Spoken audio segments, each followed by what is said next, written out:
It's supposed to feel.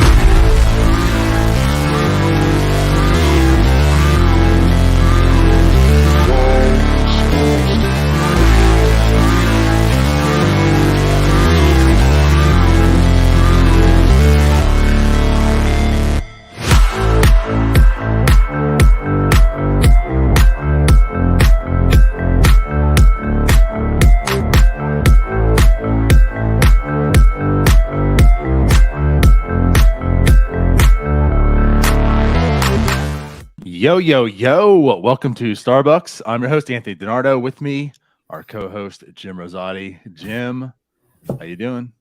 Doing well. How about yourself? Good Tuesday. I'm good. I'm excited about that new Pirate City Connect jersey that was leaked last night. So I saw you. I saw you originally tweet it out, and then I went back to your tweet like 30 minutes later, and I was astounded by the number of people who thought that was actually a real leak. And like I'm going through the replies, I'm going through the quote tweets. I'm just like, what are these people like? Like guys, just like look at the It's jersey so just a bad. little bit because It's so like bad.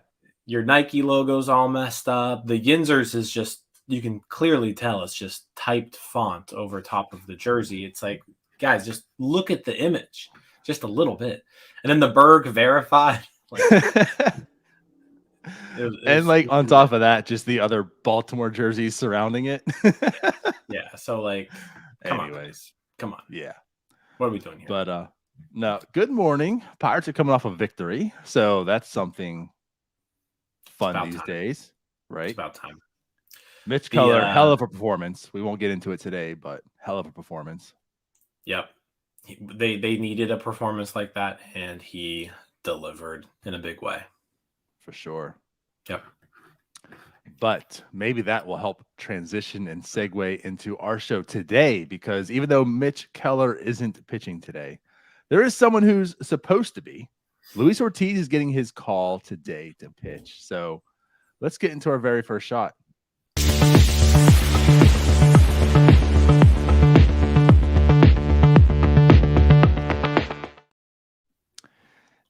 Jim, the guy that everyone wanted to start in the rotation this year, Luis Ortiz, gets sent down to AAA to start the season. Unfortunately, fortunately for him, Vince Velasquez gets injured. Seems like to be short term, though. That's a good thing. Like the good news about that is, we're just kind of skeptic. Is it going to be a long term deal with Vince Velasquez? Jerrington comes out and says that it's most likely going to be short term. So don't know if it's going to be a few weeks. We'll have more details. It seems like, I think he said today, right? On Tuesday. Well, Wednesdays are typically the Todd Tomzik press conferences of terror. So maybe we'll hear something today, but I would imagine we'll at least have an update by tomorrow. Right. Okay. So yeah. So with him on the shelf, Luis Ortiz was on the taxi squad last night. We all, were speculating that he was going to get the start because he started a day earlier, only pitched 40 pitches in that sense. So yeah, with him being on the taxi squad in Pittsburgh, I can only assume he's going to start today. So Luis Ortiz getting his call. It's exciting stuff, I think. He's been pitching very well in the minors. We actually talked to him a couple times going back in the prospects talks on this show. So I don't know. What do you want to talk about with Luis Ortiz right now? I would just say, I'm excited to kind of see progression. We saw him at the end of last year. He had put together not necessarily like an overwhelming performance in AA, but he gets the call up because the Pirates basically just needed an arm to end the year. So he started 4 games last season. That's when we all got our first glimpse of him. And, we saw the stuff. We saw the fastball reach 98, 99 miles an hour. We saw with movement. We saw the slider, the nasty slider. So I think, you get excited when you see the stuff. And then now, he started the season in AAA, has put together a really solid first month in a week or so of the season. He's gotten 7 starts down there, 2.23 earned run average, striking out. Not as many people as you would hope for, but the walks are where you want to see it. And yeah, he's getting really good results. The stuff apparently isn't as high as it was when he was in the majors last year. So maybe we saw some just like an adrenaline boost at the end of last year. I'm not entirely sure, but he seems to be pitching really well in AAA. The one time that I saw him in person, he looked excellent. So yeah, I'm looking forward to seeing him. I'm looking forward to seeing that slider and just kind of the way that the Pirates have been using their pitching this year. They've really been leaning on those like plus pitches that they possess. Yeah. Yep. And so yeah, I'm kind of excited to see, what's the pitch mix going to be like tonight. Are they going to lean on that slider? I'm looking forward to the start because he kind of gets to ease in against a subpar opponent also.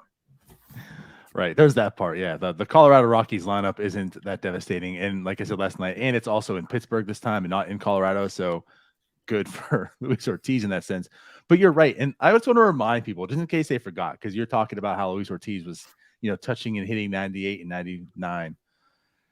He got caught up in September after 124 innings pitched in the minors. So this wasn't just like, hey, I've only pitched like 30 innings this year. My arm's fresh. He averaged 98.4 miles per hour on his fastball. And he's a starting pitcher. This is the dude, this is what's so fascinating about his fastball is the velocity was there, but he maintained it like almost his entire start. I mean, he was pumping 99, 98 like the entire time. So, like you said, like we saw that fastball and the slider. This is what I think is like, I'm kind of intrigued with him as well because everyone talked about that third pitch. We know that third pitch. That's why he's in the minors. Got to develop that third pitch, like that changeup that he had and such.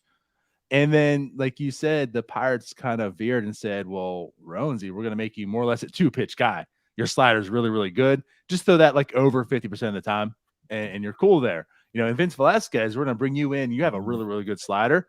Just throw that a lot too. So it's like they've turned guys into 2-pitch players while telling this guy he can't be here because he's only a 2-pitch player. But mind you, we'll forget about that. But yeah, that's why I'm intrigued because it's like this is like this new Pirates philosophy in a sense. And Luis Ortiz certainly fits that mold because he's got 2+ pitches there in those.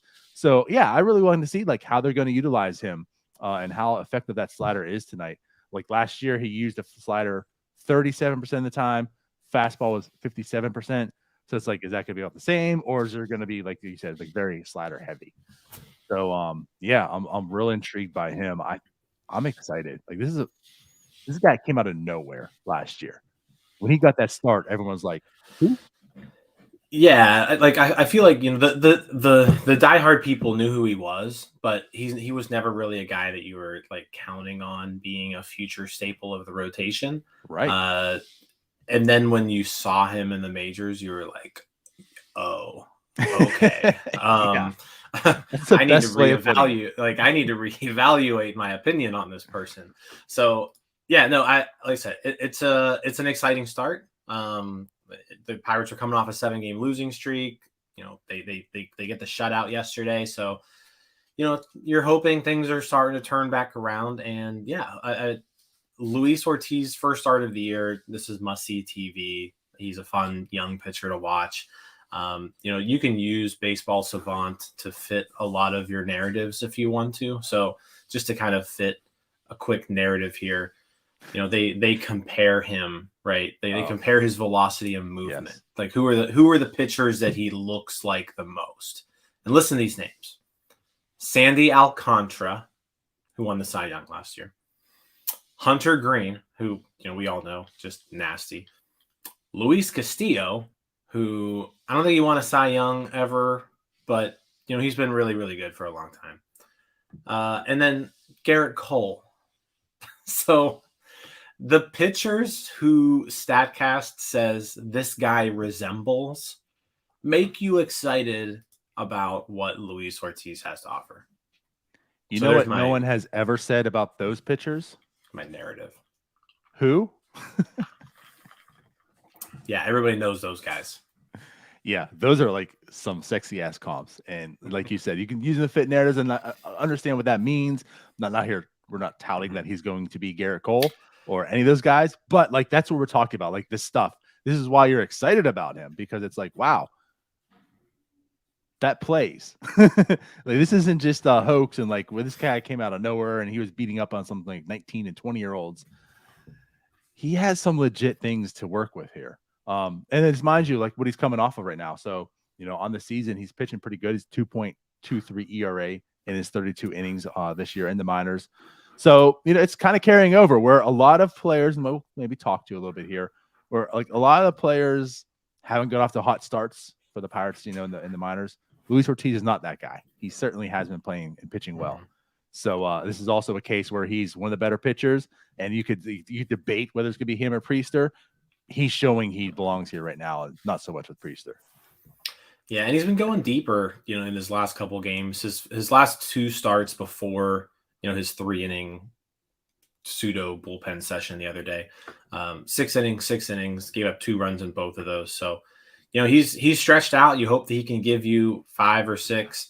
When we saw him in his limited time last year, he seemed to be more of a heavy volume. I'm throwing a lot of pitches. So, come the 5th inning, like he was done. So it'll be also interesting to see, has he changed in that regard, or is he going to be a guy who you hope to get 5 out of him? That's a good point too. Yeah, very much so. So again, very excited to see his start today. Probably going to be sent down here, I'd imagine, soon enough once Vince Velasquez gets healthy. But make the most out of your time here, and that's what I'm excited to see. Absolutely. All right. So I guess to get to our double shots, there was a transaction made yesterday as well. Chris Owings coming up, which got us talking about this Pirates middle infield depth. So let's get into that.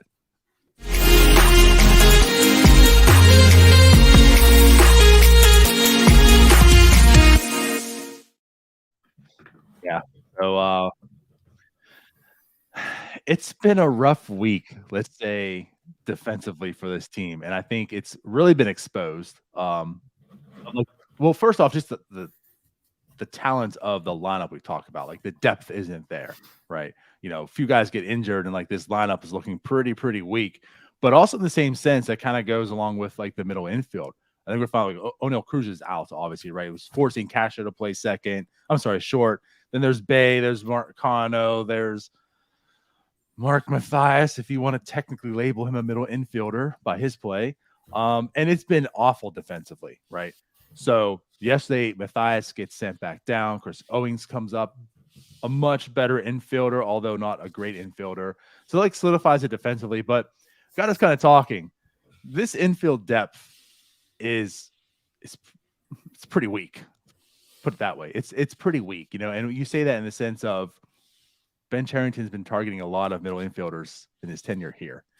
You would hope it wouldn't be a Chris Owings making that call out of need. It would be more like hey, maybe Nick Gonzalez being here, or Marcano is certainly that guy, or such. So, yeah. What do you want to get into with the middle infield right now? I think we can kind of go a few different ways with this. One, Rodolfo Castro kind of was the guy there for quite a bit of time. Like when Cruz went down, they were like, okay, we're going to have to lean on Castro to play shortstop. Castro now has played shortstop just twice in the last 6 games. He seems to be good, kind of moving more towards, back to second base. And it was just like Castro's got the athleticism. He's capable of playing the position, but honestly, he misses too many of the routine plays. Like it was just too many routine plays that he wasn't making, that you quite frankly just have to have those plays be made by your shortstop. Right. We saw them cost them,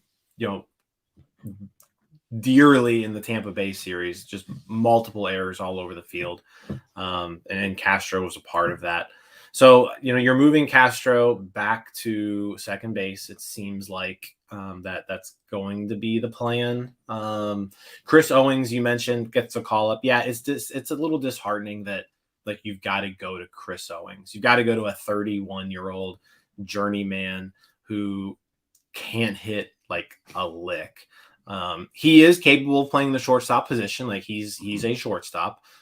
He can move around and do other things as well, but he plays shortstop. He's a better shortstop than anybody else on the roster.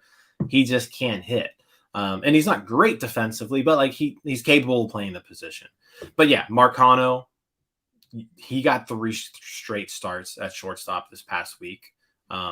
He didn't look great. G1 Bay hasn't played since Friday, so he hasn't played the last 3 days.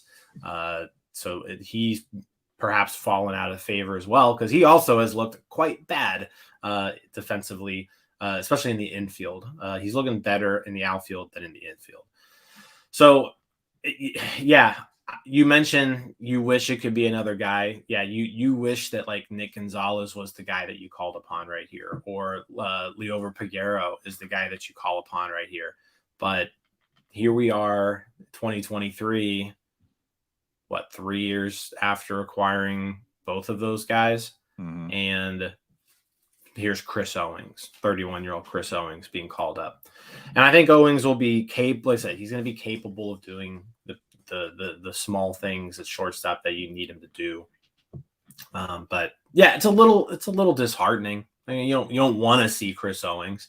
He's just kind of there, but he should hopefully provide at least a little stability defensively. I'm curious to see how much they go to him. Like, is he going to be the everyday shortstop going forward, just to make sure, like, hey, we have a shortstop? Or are they still going to kind of mix and match Owings, Marcano, Castro, Bay? Are they gonna do this thing? I am kind of interested to see how they move forward with that. You make a good point there, like how they're going to utilize him. I think what you're saying is absolutely correct, right? Like, he can play it. That's a plus right now, because no one can. And like, this kind of goes back to like the whole Kevin Newman talk. I was perfectly comfortable with them moving on from Kevin Newman because he's not a good player. Let's not take away at bats from Castro and Bay and Marcano. Like, let's see these guys develop, right? Let's get them in the lineup. So this is kind of a scenario. Like, this is almost like if they had Kevin Newman on the team, how would they utilize him? So I hope not often, but like, it is nice to have someone capable of playing shortstop. So maybe like in the later innings, he's there to replace somebody, and maybe give someone a day off or such. He comes in last night and right away starts, and then ironically, like you're saying, he's not a good hitter, and boom, there's a hit right off the bat. But hey, Austin Hedges got a double, so anything could happen last night. Yeah, it was a weird night. The Rockies. It was actually kind of funny. Talking of memes and such, I had one ready to go about Austin Hedges and Chris Owings being the same player. And then he got a hit, and I was like, well, can't use that. And then Hedges got a hit. I was like, well, I guess I can. Hedges got 2 hits, didn't he? He got one. He got one. Okay. He had the that's right. He had the second one. Well, he had the double, and then he should have had another double. Yeah. But yeah, that's right. But anyways, Chris Owings is also not going to lengthen this lineup. That's like the one thing outside of Bay and Marcano who aren't hitting. Castro's defense it's a challenge, but the dude's still hitting, and he showed last night. He made it 2-0. You look at him on the year, he's batting 263, 366, slugging 442, good enough for a 124 weighted runs created plus. Castro has certainly improved on many fronts offensively. Defensively, I could say like no.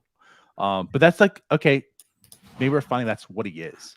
And like, as a second baseman, you're kind of okay with that, especially if that production is going to be there offensively. But certainly, like you said, like, he's not a shortstop. He's playing out of position. It's harsh, but like, you can't totally blame him for playing a position that he shouldn't be playing.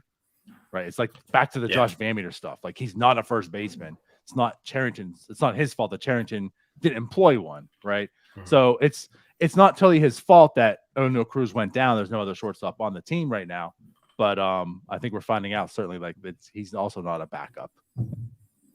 Yeah, I think at this point you've got to play Castro every day, whether that be at second, short, or spelling Hayes every other week or so at third. Right. So yeah, he's got to be in the lineup. The bat is it's too impactful to not have in there. If you're going to give him an off day, have it be against a righty. But yeah, I mean, the 124 weighted runs created plus that Castro has, you've got to be happy with that. He's sitting right between Ozzy Albies and Gleyber Torres in that category when it comes to second baseman. So yeah, like, he is a plus hitting second baseman in the major leagues right now. So yeah, you're going to take that from Castro. Absolutely. So he's got to be in there. And then, yeah, like, I'm just curious to see what they do here. I think if it were me, like, I'm to the point now where like I need a shortstop who can make plays. Like, I'd probably and I hate to be saying this, but like I'd probably be playing Owings the majority of the time at shortstop. Like I would, if you're giving me the option, who would you rather see in the lineup? Owings at shortstop or Marcano and Bay at second or Marcano at short? Like I'm probably going Owings just from like the stability they can give you defensively, because that's a position where you need to be able to count on your shortstop. If a ball is hit towards him, he needs to make the out, and they haven't had that really all year. Yeah, I can't fault you. Like this isn't. I can't put up that much of an argument. And I think it was back with the Newman situation. Like I can't give you that much of an argument. This is my preference, but your point is just as valid, I feel like, as the one I was making. Also, with that being said, it's not as if Bay's pushing anyone. Like it's not where like Castro's offense is saying I still deserve to be here. Bay can't play defense, can't play offense right now. Marcano, to not as bad of a degree as him, but the same thing. So it's not as if like they're challenging for playing time as well and saying like I deserve to be in the lineup. So you're like your points being validated there in that sense also. And I think that's why too, like him being there last night, like, hey, we need to get a win. Mitch Keller's on the mound. Like, let's not blow this by having like 3 errors behind Mitch Keller and pissing him off. Not that he would, but you know what I mean? Like Keller's on the mound. Let's have a sound game. It's not going to be great offensively, but that kind of bodes well for Keller. Like there's confidence in him. You're going to piss at Jim. We don't need to have 7, 8, 9 be amazing, right? Let's have some competent hitters at the front. And he pitched the Jim. He did just that. Owings helped stop because yes, he made some plays. Nothing like outstanding last night, but he made the plays that was needed. There was no overthrown ball for, missing out on the double play or whatnot. So yeah. I'll add this a good comment here in the chat, but Triolo has been hurt all season with a wrist injury, right? He started his rehab assignment in Bradenton last week. He mentions they were supposed to be the shortstop depth, so Triolo, keep an eye on him, guys, because like when Triolo is back healthy and maybe get him, I said, I hopefully they move him from Bradenton to Indy here shortly. But once Triolo has some games under his belt and you feel comfortable with him, I think you got to immediately turn to Triolo at short. I think that's if he can hit at AAA, even just a decent amount, I think you got to make the switch. Triolo's your shortstop. I'm with that. I would just rather have him here than Owings. But I would also just say don't expect much. Defensively, yes. It's Brian Hayes light, and that's not in a sexy way.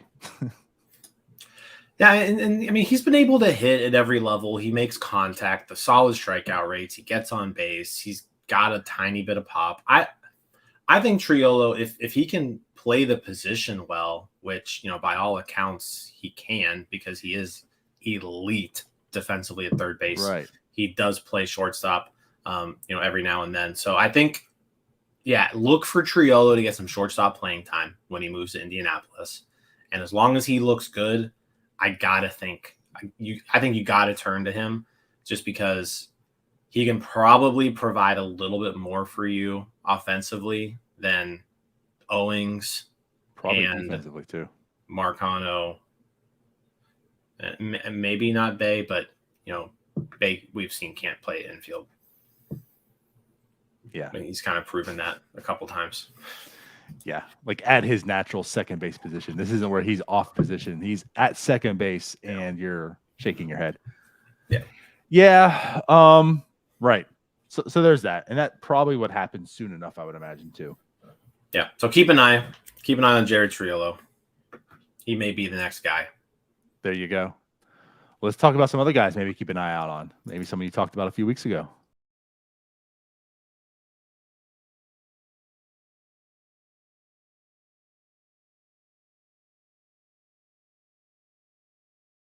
Prospect time. Well, we could do the usual and just say Henry Davis is tearing it up. I guess let's have a quick rundown. Henry Davis tearing it up. get promoted soon to AAA. Andy Rodriguez back from health, or I should say back healthy from an injury, doing whatever. And then Luis Ortiz is still dominating, and he's making his call up. Where else do we want to go from here? Yeah, so at the end of our first prospect update we had 2 weeks ago, I told you all pay attention to Emmanuel Terrero in Bradenton, 20-year-old outfielder, lefty, was off to a really hot start after he had a really good complex league, after he had a really good DSL stint as an 18-year-old. So this is his first year of full season ball. And yeah, kind of at the 2-week update mark, he's looking really good. So I want you to kind of, like I said, he's not going to show up on top 30 prospect lists right now, mainly because, again, he hasn't played a full season of minor league baseball to date. But yeah, like just continue to keep an eye on him because he is still impressing. Through 24 games in Bradenton now, he's got 2 homers. He's hitting .318, .430 on base percentage, .477 slugging. He's got a 154 weighted runs created plus down there in Single A. Yeah, just another, like a new, fresh name. Keep an eye on him. Maybe he sucks, maybe he doesn't, but everywhere he's stopped so far, he's performed. So like there's something there, and he's not like someone who's too old for his level. Like he's age appropriate. All the underlying statistics look good. His walk rate looks good. Strikeout rate looks good. Everything looks good when it comes to him. And yeah, just put him on your radar. If he's not on your radar, it's like just like someone to check in and see how he's doing every now and then. Put him on your radar. Emmanuel Terrero. There you go. Yeah, and he has been. I guess maybe just sticking there. We haven't talked too much about this kid. Obviously, he's been injured for most of the season. He's come back. He had a nice game to begin with. He's been struggling recently, but I guess Tamar Johnson, just to kind of bring it up, because he is the big, well, he's the short guy with the big name after last year's draft. He's struggling quite a bit right now. He's striking out a lot, but I guess this what I want to add in here too, because it seems like there's as much discourse you can have around Tamar Johnson right now. There's been some. Chill. He's coming off of an injury. I know the numbers are really, really bad right now, and I mean really bad. He's batting 154, striking out, like I said, over 40%. I don't know what it's at exactly right now. 48.5% strikeout rate. 48.5 now. Yeah. So like I said, it's really bad, but it also is just 26 at-bats. He's just coming off the injury, getting back to the lineup. But he is struggling. So let's put it out there. He is struggling very bad right now. But give it some time. Yeah, I wouldn't say there's any need to be concerned with Tamar Johnson just yet. It's been 9 games. He missed spring training. He basically was. It was like 6 weeks where he just had no baseball activities. So look at this as like this is kind of Tamar Johnson's spring training. Like he's going through spring training right now. I wouldn't pay too much attention to it. Let him have like 4 full weeks of baseball under his belt, and then we can start really assessing him. So I would say maybe, give him till the end of the month to kind of just ease into the season. Once June hits, though, yeah, you can't be striking out half the time in A-ball. That would be extremely concerning, and it would go against everything that we've been told, about him being just like a plus hitter. So I'm, again, not concerned with it right now. It is something to keep an eye on. Obviously, you should be watching Tamar Johnson anyways and keeping an eye on him. He is, by most publications, he is the number 1 or the number 2 prospect in the system. So, yeah, someone you should be keeping an eye on. But I would not read into his first 9 games of the season too much, just because he had no spring training. Fair enough. All right. Anyone else in Bradenton want to talk about? Move on. I don't think there's anyone else on Bradenton. There's a couple people though in Greensboro. I think we can hit on if we just want to kind of move up the system. Yeah, I kind of want to start with Solomito. Let's do that. He had a good start his last time out this week. So he pitched 4 innings. I'm sorry. Yeah, 4 innings, 2 earned, but 8 strikeouts. So the strikeouts are kind of coming back, and it wasn't really heavy strikeout, and high walks early on. but the walks seem to be taming down a little bit. Strikeouts are out there. So yeah, 4 innings, 2 earned runs, 4 hits, 2 walks, 8 strikeouts. Looking better on the season now at 386 ERA. 396. Yeah. So that's coming back down. So things are looking better for him. Certainly a pitcher that, you want to keep your eye on that we've been talking about. Yeah, I mean, you love the strikeout numbers. 12.24 strikeouts per 9. He's got a strikeout rate of 31%, so that's up about 4.5% from last year. So yeah, gotta really like that. The walks are up, but they've been in a little bit more in check recently than they were in the beginning of the year. He did give up his first home run. He's given up 2 home runs. Didn't give up a single home run last year in Bradenton, which was kind of crazy. But he is now in a very hitter-friendly ballpark in Greensboro, so he has given up a couple there. The strikeouts are encouraging to see. I don't think he's again 8 strikeouts in 2 of his last 4 starts. So yeah, he's trending in the right direction after kind of a rough outing, his second time out. But yeah, everything you see there is good. The stuff by all accounts is getting better. His velocity's up from last year.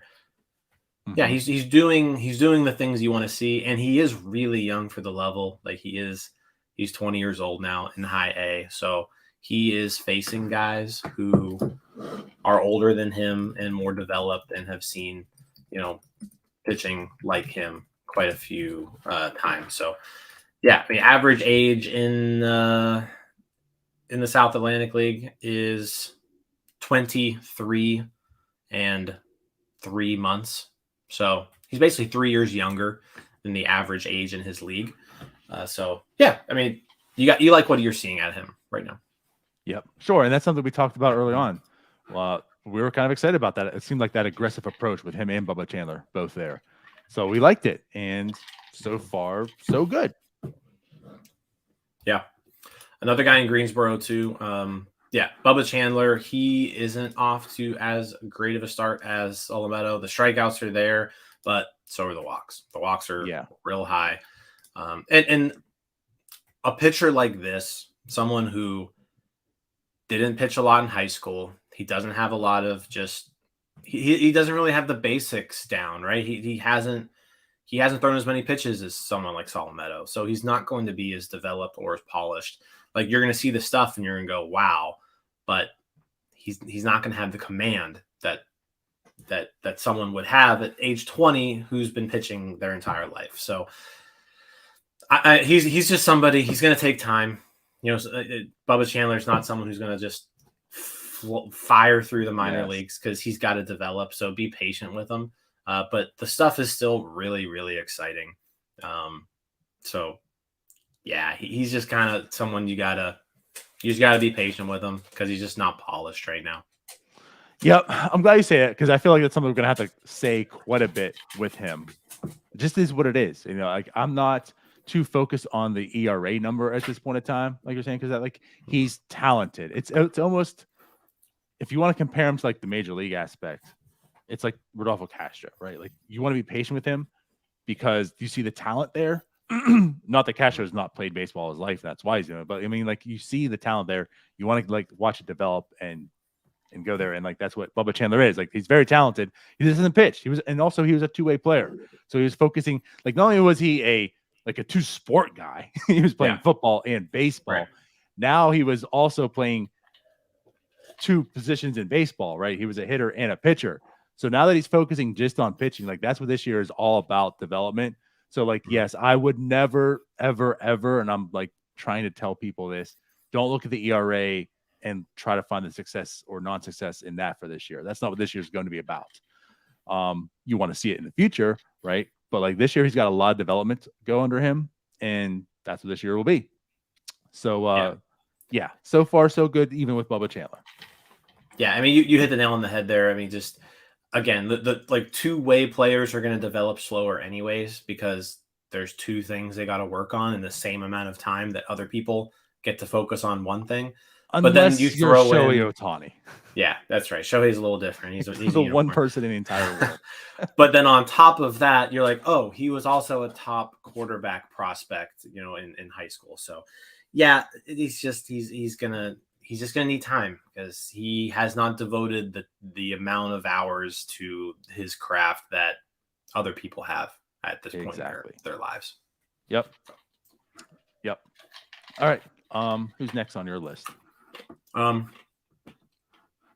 Do want to hit on Sung Chae Ching real quick too. Okay, Also at Greensboro. Yeah. Sure. He was, again, not someone you'll see on a lot of top prospect lists, but know he's there, know who he is because the speed's there. He stole 33 bases in Bradenton last year and he hit.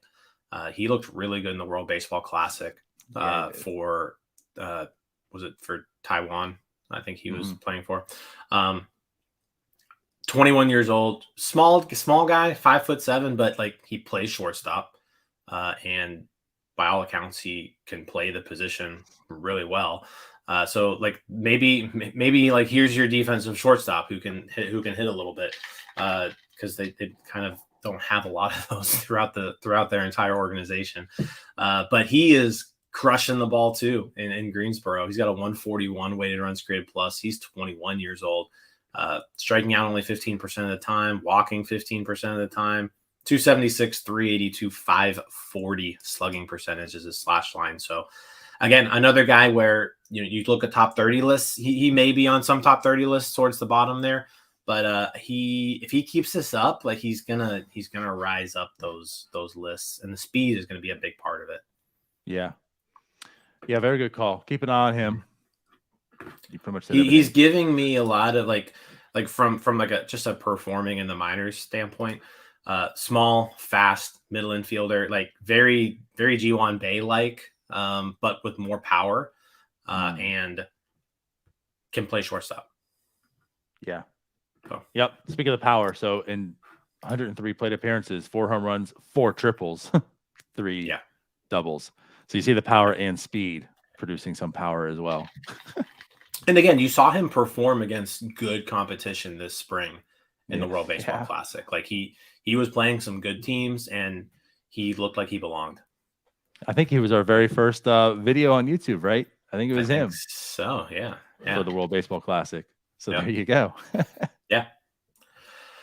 And then I guess, we'll wrap up here, but Henry Davis continues to just kill the ball. I know they want him catching every day, and that's kind of the main focus, but I don't know how much longer you can keep him in Double-A. You got to start feeling bad for these Double-A pitchers soon. I'm starting to feel bad for him. He's gonna be bored now.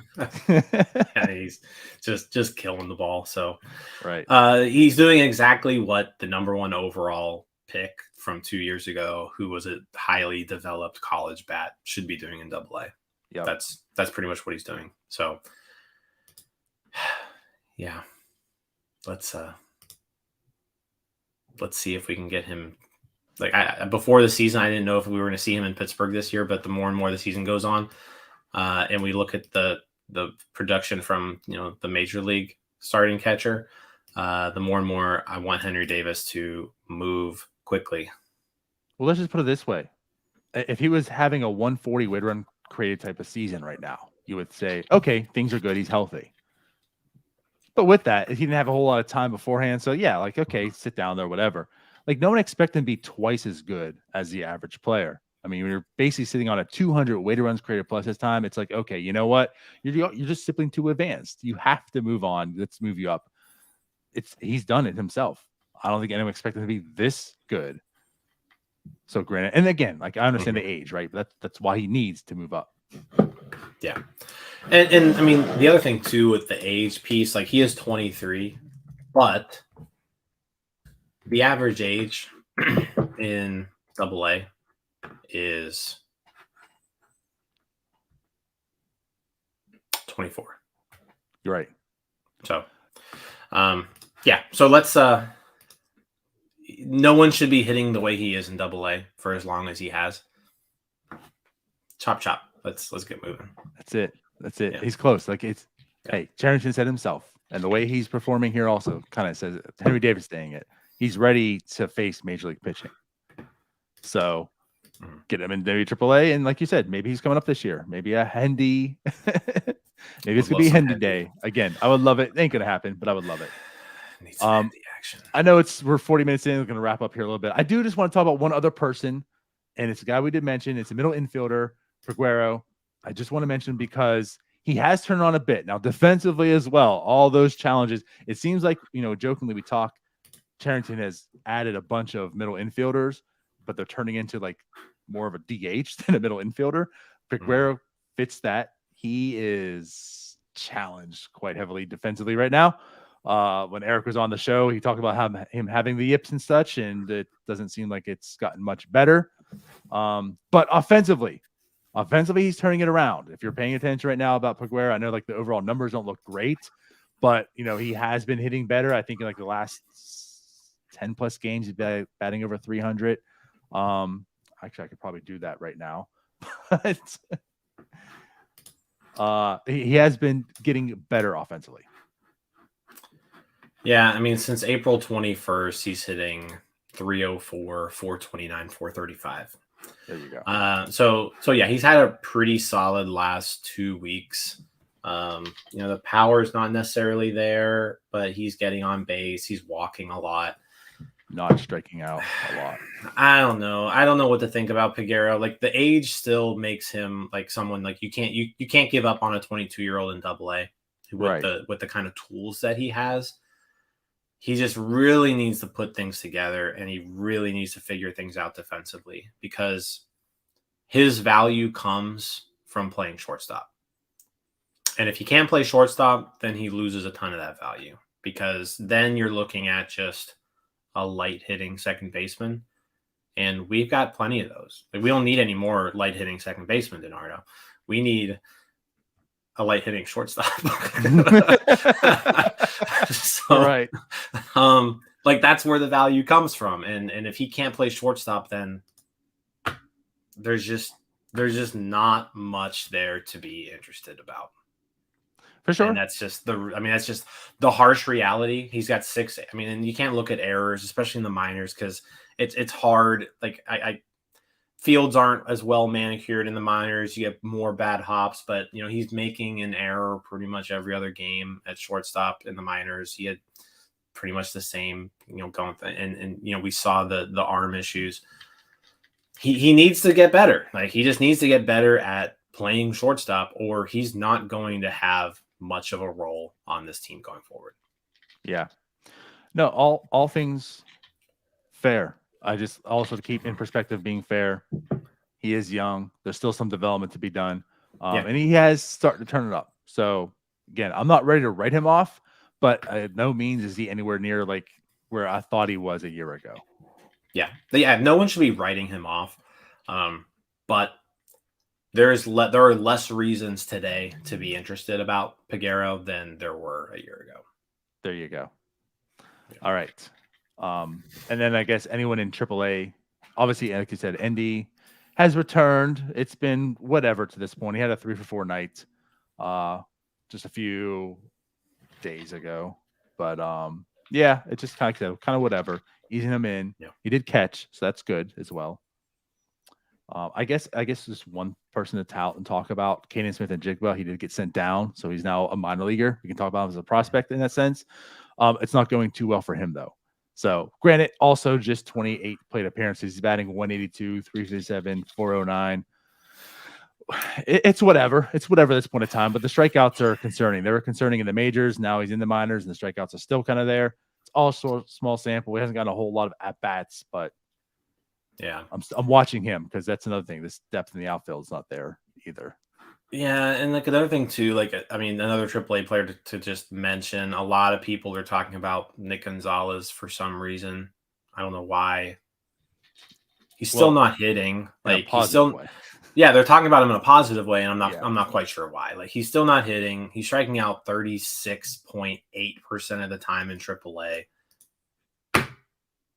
Again, we don't need any more light hitting second baseman. And right now, Nick Gonzalez is a light hitting second baseman. He cannot play shortstop. So like guys don't like get that out of your head. He can't play shortstop. If he could play shortstop, the Pirates would have played him more than 18 times ever at shortstop in the minors. Ever. Like he has 18 career minor league games at shortstop. He's not a shortstop. So right. He needs to get the strikeouts down, like plain and simple. He has to strike out less or he's not going to be a major leaguer. Like you're going to talk about an absolute bust of a 7th overall pick if he can't get these strikeouts down. I think I said about Peguero, like with Nick Gonzalez, I'm almost all the way there where he's out. You just simply can't. It's just funny. Like I feel like some of these type of guys get so much buzz around Pirates Twitter for some, well, I say unknown, but maybe known reasons. When you have strikeout numbers like this, it just doesn't translate. Like if you're seeing a guy who's striking out 40% of the time in the minors, just don't talk about him. That should be your number one rule. Like, don't talk about him because that doesn't translate. And that's where Nick Gonzalez is at this point in time. And like, mind you, also if you just want to ignore that part and look at his numbers and say, well, he's batting 268, 347, still only a 98 weighted run created plus.